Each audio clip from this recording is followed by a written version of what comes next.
काहे गौरा बाड़ू तू रूसल, खाना नहीं खू खैले काजे मुँह बाटे सूखल।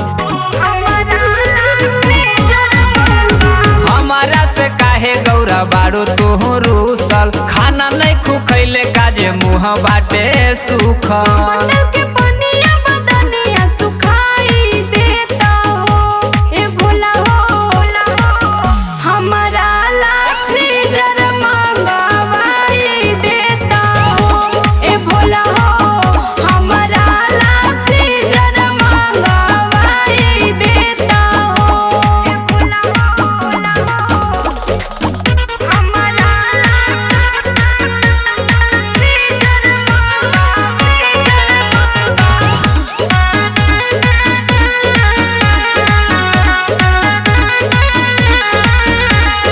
कमंडल के सुध पिया पनिया, बदनिया निरोग रही गौरा।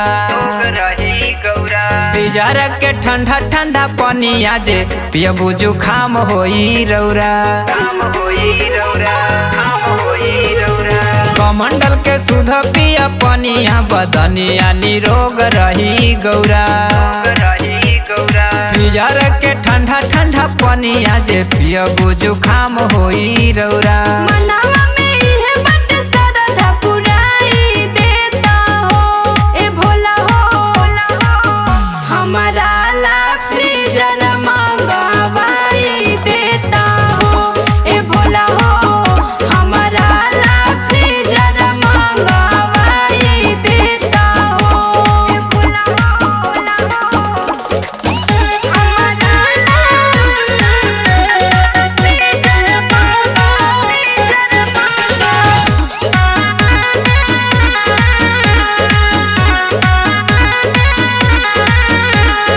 गंगा जी के निर्मल जल सब सेवक लोग जाता रे ढारी।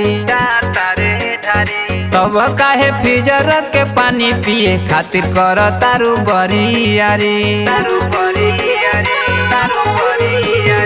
गंगा जी के निर्मल जल सब सेवक जाता रे ढारी।